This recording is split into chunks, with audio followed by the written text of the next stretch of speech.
hukum dalam melakukan aktivitas. Ini menjadi penting karena kemarin dari rekan-rekan Satgas 1 dan 2 ini berkolaborasi menyelenggarakan kegiatan pertemuan untuk deklarasi ormas yang lebih berkesadaran hukum dan lebih patuh hukum. Ini diawaki oleh Bapak Direktur Binmas dan jajarannya, termasuk juga di Polres. Saya yakin interaksi juga ada untuk memberikan pesan-pesan tersebut. Berikutnya yang menjadi catatan penting kami adalah pentingnya kewaspadaan, daya cegah dan daya tangkal yang ada di masyarakat itu sendiri. Kita mengambil contoh, ada perbedaan model-model aksi yang dilakukan oleh Ormas PP dengan Ormas GJ yang sama-sama ada di Tangerang Selatan, namun di satunya adalah bagaimana menguasai penuh lahan untuk tempat parkir, sedangkan yang Ormas GJ yang saat ini tadi disampaikan oleh Bapak Direktur masih dalam proses pendalaman, ini ada indikasi memanfaatkan masyarakat sebagai korban, masyarakat sebagai tameng. Dalam hal ini kita lihat kemarin di Pondok Aren, mereka mengkamuflasekan dengan menggunakan masyarakat yang berdagang di lokasi. Ada pecel lele, ada hewan kurban. Nah, ini juga kita melihat kejadian Grip Jaya di Tangsel ini membuat situasi seolah-olah bahwa merekalah yang lebih berhak atas tanah tersebut. Sedangkan faktanya Bapak Menteri dari hasil penyidikan kami menyatakan bahwa lahan tersebut legalitasnya dimiliki oleh BMKG, dalam hal ini sertifikat hak pakai. Namun dengan adanya penguasaan lahan oleh Ormas, kemudian menyampaikan kepada masyarakat seolah-olah dia yang berkuasa, akhirnya masyarakat dikelabuhi sehingga membuat kesepakatan untuk bisa berjualan di lokasi tersebut. Nah, ini penanganan masyarakat sebagai korban, dalam hal ini pedagang, juga kita pikirkan sehingga kegiatan-kegiatan ekonomi, kegiatan-kegiatan usaha masyarakat ini juga mendapatkan jaminan atau kepastian tempat. Tentunya Polres Tangsel dan jajaran pemerintah Kota Tangerang Selatan akan melakukan langkah-langkah progresif tentang hal ini. Mungkin itu yang tambahan dari kami, sekaligus tadi menegaskan dari Bapak Direktur tentang motif yang kami temukan dalam modus-modus premanisme terorganisir. Kami melihat tentunya tadi Bapak Direktur menyampaikan motif ekonomi, ada motif untuk kepentingan pribadi, dan juga ada indikasi pamer eksistensi antar ormas untuk penguasaan lahan, sehingga mereka bisa meraup keuntungan dari model-model aksi tersebut. Mudah-mudahan masyarakat bisa semakin paham dan bisa bersama-sama dengan seluruh aparat negara, kepolisian, TNI, pemerintah daerah untuk bukan tidak kalah namun harus menang melawan premanisme. Terima kasih. Perlu kami sampaikan bahwa laporan ini kita juga harus menggalinya cukup hati-hati.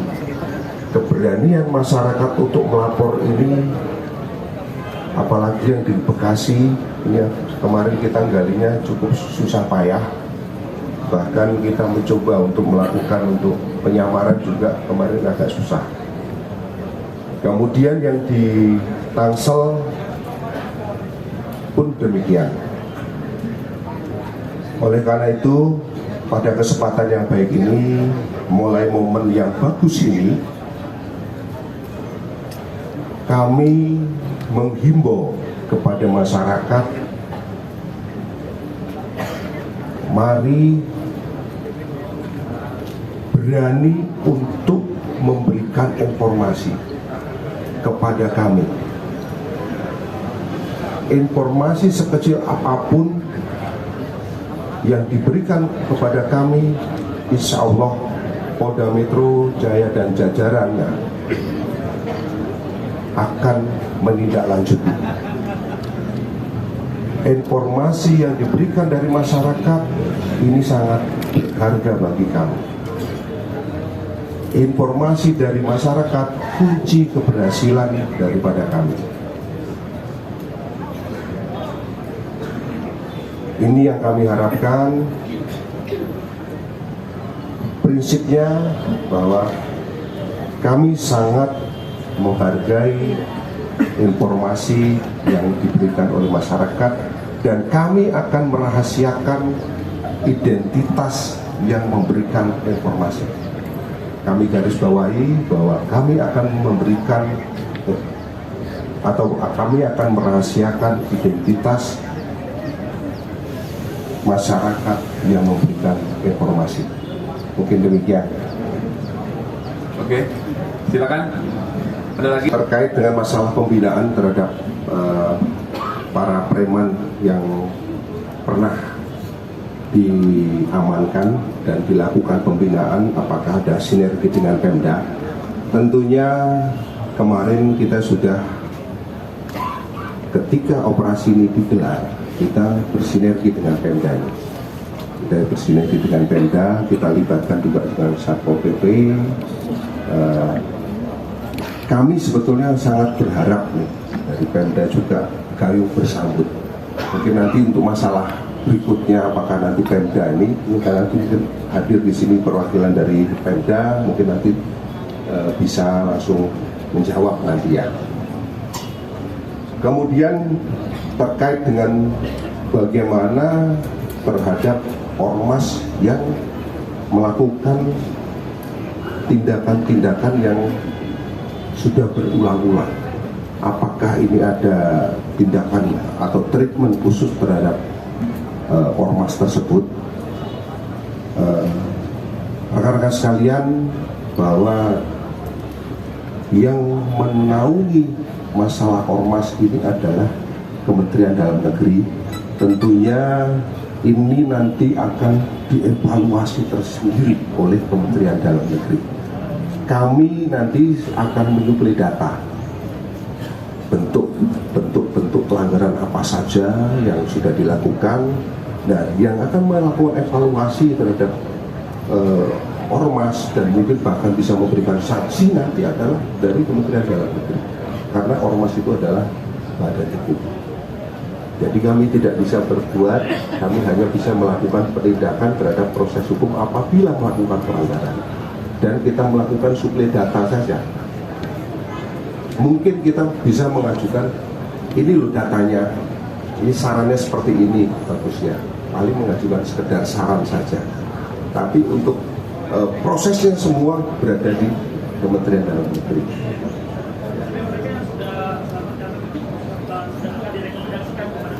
Kami harus akumulasi dulu, dan itu nanti akan harus dibicarakan secara khusus ya itu ya. Kan itu kan tidak bisa secara parsial, tapi harus kita rumuskan secara strategis nantinya. Ya. Oke, baik Mas, silakan. Baik, terima kasih. Terkait dengan apakah Ketua PP ini ada setoran, ada arahan untuk intimidasi. Dari awal kami sampaikan tadi, kalau tidak salah, yang bersangkutan pernah diajak negosiasi dari awal, pernah didatangi ke rumahnya, menyatakan tidak mau keluar. Ya. Kemudian yang berikutnya lagi, kemudian pernah diajak negosiasi, ulangi diajak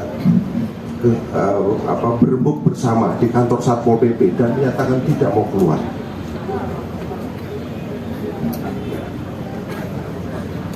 Kemudian yang berikutnya lagi, bahwa di situ ada instruksi. Kenapa kita tetapkan sebagai di situ? Karena kita temukan ada instruksi untuk mempertahankan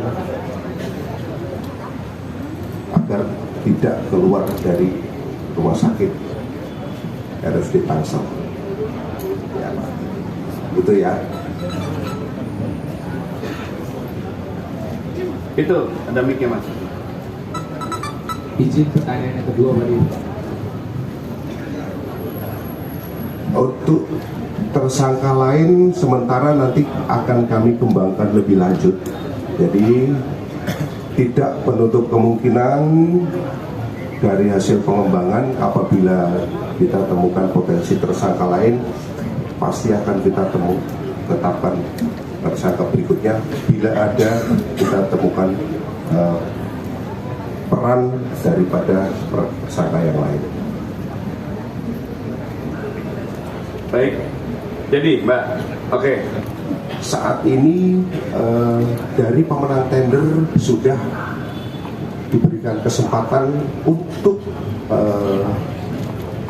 mengelola lahan parkir tersebut. Jadi pemenang tender yang sesuai dengan aturan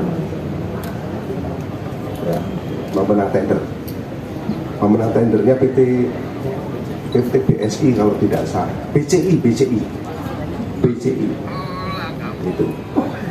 itu sudah mereka sudah memasang pelang dan saat ini sudah mengelola parkir di RSUD Tangsel. Kemudian terkait dengan yang di BMKG, bahwa pedagang yang kemarin ditertibkan, kami kemarin sudah melakukan koordinasi baik itu dengan Polres Tangsel dan Pemda Tangsel. Kemarin hadir ketika kegiatan itu asisten pemerintahan itu kemarin menjanjikan untuk direlokasi terhadap pedagang-pedagang yang ada di sana. Akan dilakukan relokasi atau disiapkan tempat lain oleh asisten pemerintahan termasuk Pak Camat kemarin yang ada di sana. Ada satu hal, mungkin satu pedagang yang mungkin diberikan toleransi, yaitu adalah pedagang sapi. Karena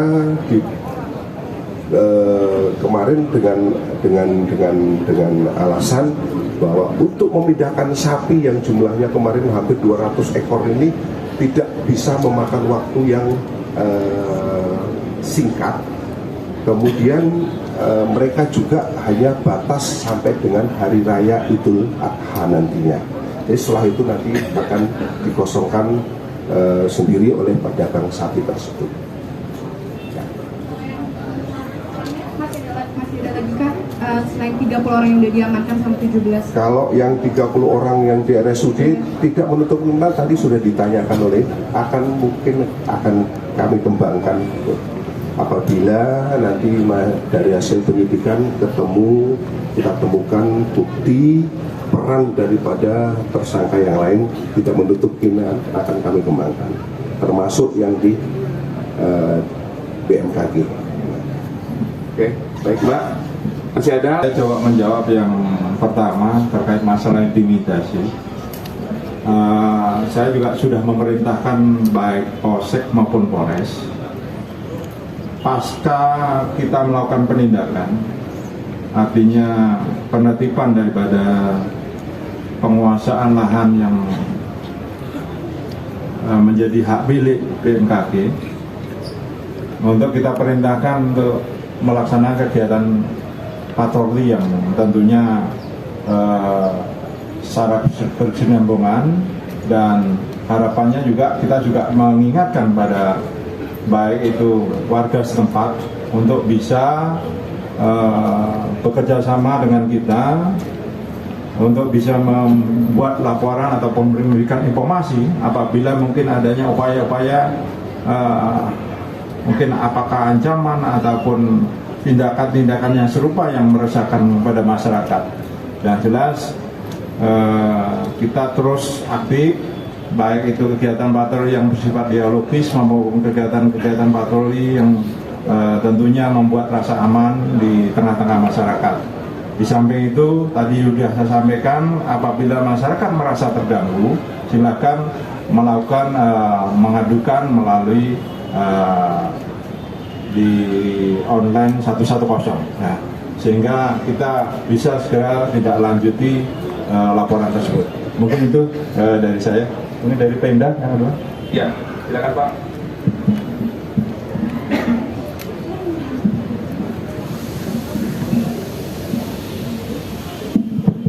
Baik, terima kasih izin Bapak pimpinan acara.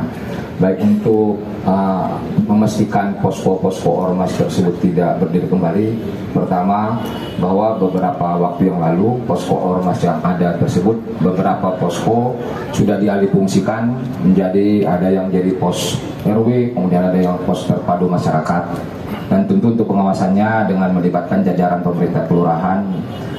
Demikian juga RT RW dan TNI Polri yang ada di lingkungan baik tingkat kelurahan maupun tingkat kecamatan. Demikian.